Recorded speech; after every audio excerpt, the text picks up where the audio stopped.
മൂന്നാറിലേക്ക്. അവിടെ തണുപ്പ് മൈനസിലേക്ക് കടക്കുന്നു. ഇന്ന് 0 ഡിഗ്രി സെൽഷ്യസ് ആണ് രേഖപ്പെടുത്തിയത്. അപ്പോൾ ഇതിൻ്റെ കൂടുതൽ വിശദാംശങ്ങൾ നൽകാൻ രാഹുൽ വിജയൻ ചേരും. അതിനും ഒരു പ്രതികരണം നമുക്ക് കാണാം. തണുപ്പ് എങ്ങനെയുണ്ട് എന്നറിയണ്ടേ? மூணாரில் பனிக்காலம் தொடங்கிருச்சு பாருங்கள். நடையார் எஸ்டேட்டுக்கு போகிற வழியில் பனி பறந்து கிடக்கு. டீ தேலையை ஃபுல்லாக பனி தான். கீழே புல் எல்லாமே பனி பறந்து எல்லாமே பனி தான்.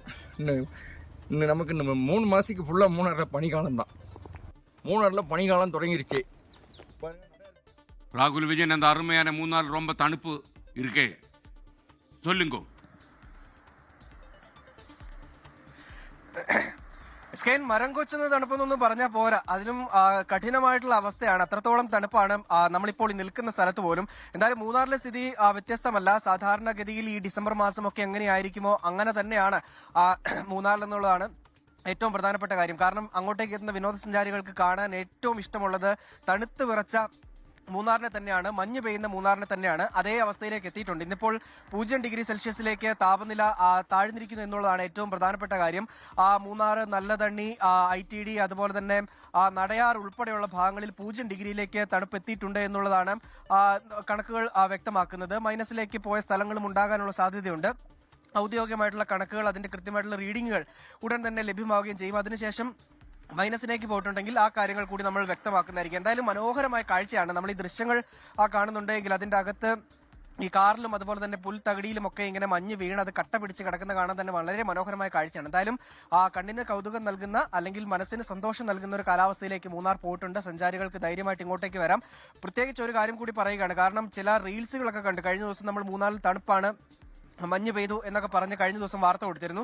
അതിനുശേഷം പകൽ സമയങ്ങൾ, അതായത് ഒരു 9 മണിക്ക് ശേഷം അല്ലെങ്കിൽ ഒരു 8 മണിക്ക് ശേഷം മൂന്നാറിലേക്ക് ചെന്ന് കഴിഞ്ഞാൽ ഈ തണുപ്പും മഞ്ഞും ഒന്നും ആസ്വദിക്കാൻ പറ്റില്ല. അവിടെ നല്ല വെയിലായിരിക്കും. പകൽ സമയങ്ങളിൽ നല്ല വെയിലുള്ളത് കൊണ്ടാണ് പുലർച്ചയോടുകൂടി മഞ്ഞ് പെയ്യുന്നത്. പകൽ സമയത്ത് 9 മണിക്ക് ശേഷം ചെന്നിട്ടുള്ള റീൽസും കാര്യങ്ങളും കണ്ട ആളുകൾ തണുപ്പില്ല എന്ന് പറഞ്ഞ് തിരിച്ചു പോരരുത്. മഞ്ഞ് കാണണമെങ്കിൽ രാവിലെ ഒരു 6 മണി തൊട്ട് 8 മണി വരെയുള്ള സമയങ്ങളിൽ മൂന്നാർ, നല്ലതണ്ണി, ചൊക്കനാട് ഉൾപ്പെടെയുള്ള സ്ഥലങ്ങളിലേക്ക് പോകേണ്ടതാണ്. അതിനുശേഷമുള്ള സമയത്ത് നമ്മൾ ഉത്തരവാദികളായിരിക്കില്ല. നമ്മളെ ചിലർ കുറ്റപ്പെടുത്തുന്നുണ്ട്, നമ്മൾ വാർത്ത കൊടുക്കുന്നതൊക്കെ തെറ്റാണെന്നൊക്കെ പറഞ്ഞിട്ട്. അങ്ങനെയല്ല, സമയത്തിന്റെ ഒരു പ്രത്യേകത കൂടി ഈ മഞ്ഞുകാലത്തുണ്ട് എന്നുള്ളത് കൂടി ഓർമ്മപ്പെടുത്തുകയാണ് സ്കൈൻ. Okay, thank you Rahul Vijayan. മഞ്ഞിൽ പുതഞ്ഞ് കിടക്കുകയാണല്ലേ, പുതച്ച് കിടക്കുകയാണ് മൂന്നാർ. നമ്മൾ തീർച്ചയായിട്ടും കേരളത്തിലുള്ള ആൾക്കാരെങ്കിലും എക്സ്പീരിയൻസ് ചെയ്യണം. ഇപ്പോൾ നമ്മൾ ഈ ഉത്തരേന്ത്യയിൽ നിന്നൊക്കെ വരുന്ന അല്ലെങ്കിൽ ഡൽഹിയിൽ നിന്നൊക്കെ വരുന്ന വിമാനത്തിലൊക്കെ കയറി നോക്കിയാൽ കൊച്ചിയിലേക്ക് വരുന്ന സമയത്ത് ഒരുപാട് ആളുകൾ കൊച്ചിക്ക് കാണും.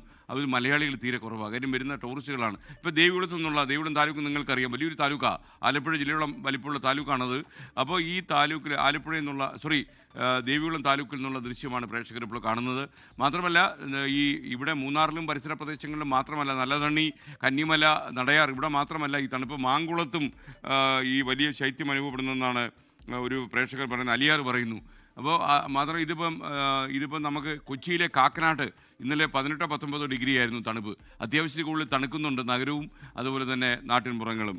അപ്പോൾ പക്ഷേ ഈ തണുപ്പ് എൻജോയ് ചെയ്യുന്ന ഒരുപാട് മനുഷ്യരുണ്ട്. പ്രത്യേകിച്ച് നമ്മൾ വിദേശ നാടുകളിലേക്കും ഉത്തരേന്ത്യയിലേക്കും ഒക്കെ ചേക്കേറി പരിചയമുള്ള ആൾക്കാരായതുകൊണ്ട് തണുപ്പിൽ ജീവിക്കുന്ന ആൾക്കാരുണ്ട്. തണുപ്പന്മാർ കൂടുതലാണ്. ലോകത്തെവിടെയായാലും ഏത് സമയത്തും 24 വാർത്തകളും ഓഗ്മെന്റഡ് റിയാലിറ്റി പാക്കേജുകളും എക്സ്പ്ലെയിനറുകളും വിശദമായി കാണാൻ ഞങ്ങളുടെ യൂട്യൂബ് ചാനൽ നിങ്ങൾക്ക് സബ്സ്ക്രൈബ് ചെയ്യാം.